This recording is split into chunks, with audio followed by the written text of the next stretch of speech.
जो पढ़ेगा सुनेगा इसे वह होगा भव से पार। श्री हरि कृपा से सुना रही 9वां अध्याय का सार। जय श्री कृष्णा, राधे राधे। आइए सुनते हैं कार्तिक मास महात्म्य का 9वां अध्याय।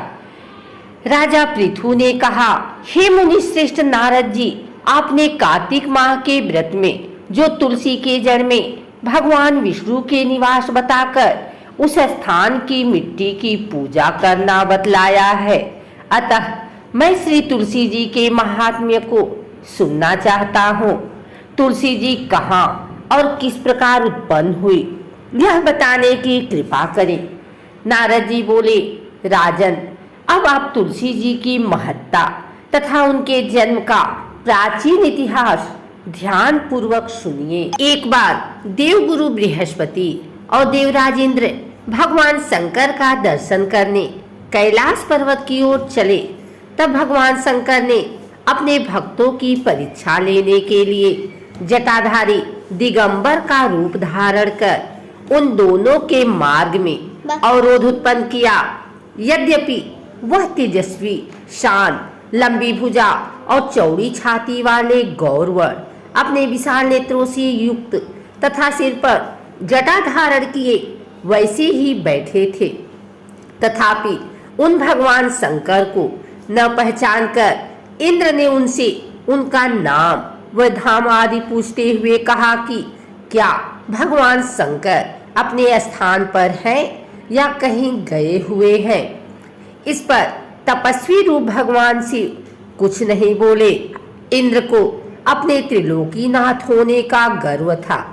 उसी अहंकार के प्रभाव से वह चुप किस प्रकार रह सकता था।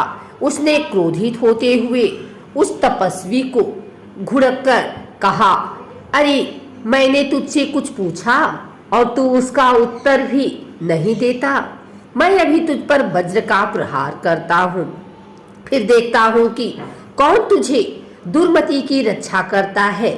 इस प्रकार कहकर जैसे ही इंद्र ने उस जटाधारी दिगंबर को मारने के लिए हाथ में वज्र लिया, वैसे ही भगवान शिव ने वज्र सहित इंद्र का हाथ स्तंभित कर दिया और विकराल नेत्र कर उसे देखा। उस समय ऐसा प्रतीत हो रहा था कि वह दिगंबर प्रज्वलित हो उठा है और वह अपने तेज से जला देगा। भुजाएं स्तंभित होने के कारण इंद्र दुखित होने के साथ साथ अत्यंत कुपित भी हो गया, परंतु उस जटाधारी दिगंबर को प्रज्वलित देखकर बृहस्पति जी ने उन्हें भगवान शंकर जानकर प्रणाम किया और दंडवत होकर उनकी स्तुति करने लगे। बृहस्पति भगवान शंकर से कहने लगे, हे दीनानाथ, हे महादेव, आप अपने क्रोध को शांत कर लीजिए और इंद्र के इस अपराध को क्षमा कीजिए। बृहस्पति के यह वचन सुनकर भगवान शंकर ने गंभीर वाणी में कहा, मैं अपने नेत्रों से निकाले हुए क्रोध को किस प्रकार रोकूं। तब बृहस्पति ने कहा, भगवान, आप अपनी भक्त वत्सल नाम सार्थक करते हुए अपने भक्तों पर दया कीजिए। आप अपने इस तेज को अन्यत्र स्थापित कीजिए और इंद्र का उद्धार कीजिए। तब भगवान शंकर गुरु बृहस्पति से बोले, मैं तुम्हारी स्तुति से अत्यंत प्रसन्न हूँ। तुमने इंद्र को जीवन दान दिलवाया है।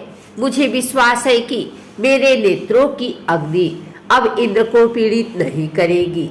बृहस्पति से इस प्रकार कहकर भगवान शिव ने अपने मस्तक से निकाले हुए अग्निमय तेज को अपने हाथों में ले लिया और फिर उसे क्षीर सागर में डाल दिया। तत्पश्चात भगवान शंकर अंतर ध्यान हो गए। इस प्रकार जिसको जो जानने की कामना थी उसे जानकर इंद्र तथा बृहस्पति अपने अपने स्थान को चले गए।